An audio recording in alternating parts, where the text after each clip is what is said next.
Umuntu nomuntu nedlozi lakhe. Ngiyacela lapho ukhona. Ngicela lapho ukhona ulazise idlozi lakho. Lazisa idlozi lakho noma ucabanga ukuthi mhlambe likulahlile. Izwa ngami King Bhaka.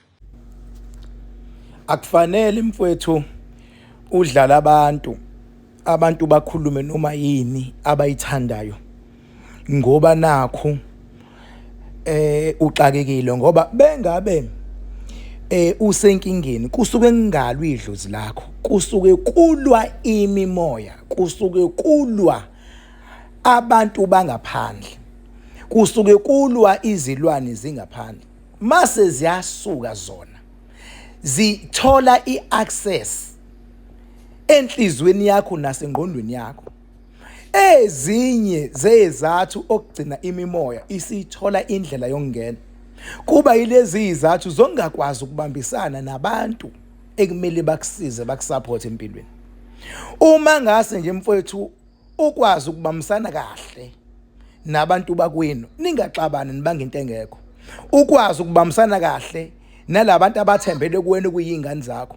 Ukwazi ukubambisana kahle nonkosikazi wakho noma nomuntu osenhlizweni yakho. Ngiyakuqinisekisa mina ukuba uyobona ukuthi kahle wena idlozi lakho linamandla. Kwesinye isikhathi idlozi lithi lizama ukukulwela, kutholakala ukuthi inkinga yakho nawe unenhliziyo encane, uyashesha ukuthukuthela, uyashesha ukuduba, uyashesha ukulwa, uyivila.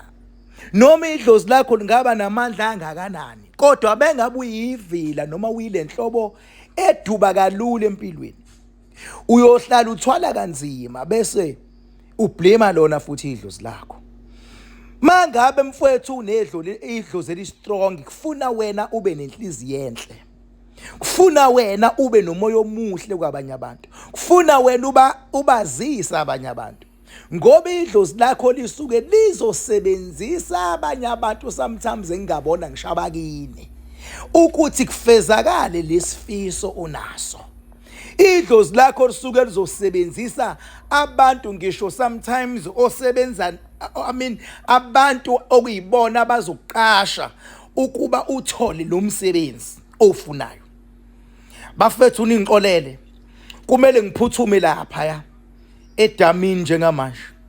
Kumele ngiphuthume edamini njengamanje, ngizovele ngisebenzise indiza ukuze ngisheshe ngifike. Nikhumbule phela ukuthi mhla ka4 April kunomcimbi omkhulu lapha edamini, la kuzobe khona kuvuselelwa amandla, la kuzobe khona kusetshenzwa ngezinga eliphezulu, la kuzoba khona abantu benikezwa amandla onqoba, la kuzobe khona sithi siyalwa nezinto eziphazamisa idlozi lakho, la kuzobe sisho khona ngazwilinye sithi noma yini eme endleleni yakho isitha ake ngiphuthume khona edamini.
kusuka lokho igama nguBhaka Isibongo wakanzama bathi ngihambile bathi ngibonile bathi ngizenzile bathi wathinta uBhaka udakwe yini ngingcwele ebhoqa imiza bafokazana ngothololodo likaMentshisi Thuluza ngihambi nalo kulifica ensimini xa muxakile kusazoshuba kusangenzeka noma yini izitha zami ziyaxolisa ngenxa yamandla asemazulwini ngathini mina bathini wona mthombo ogelezayo ungabonakala ukuthi amanzi aqhamukaphi kubonakala lapho ephuma khona ngumafavuke njengedangabane ngunogwajobhajwa ikhulule ngumfoka makhandakhanda ngindlondlo enamakhanda amabili elesithathu elenkosazana ngithi dame lingasho ubusika nehlobo ngcwele ngaphuphi inyoni ziphuma mihla namalanga ngathini mina bathini bona kunjani makunje ngithanda ngize ngithande nabangangithandi ngoba nabangithandayo bake bangangithanda kodwa namhlanje ngenxa yamaqiniso nokuma sebe yangithanda okusho ukuthi nawe angangithandi uyozungithandi kukude la sisuka khona ngihlonipha umyalelo mase kuthiwa enza u1 no2 no3 ukuze kuphila abantu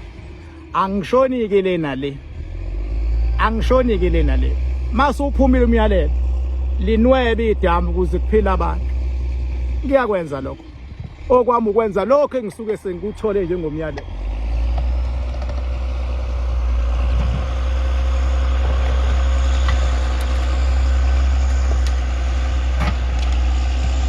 okay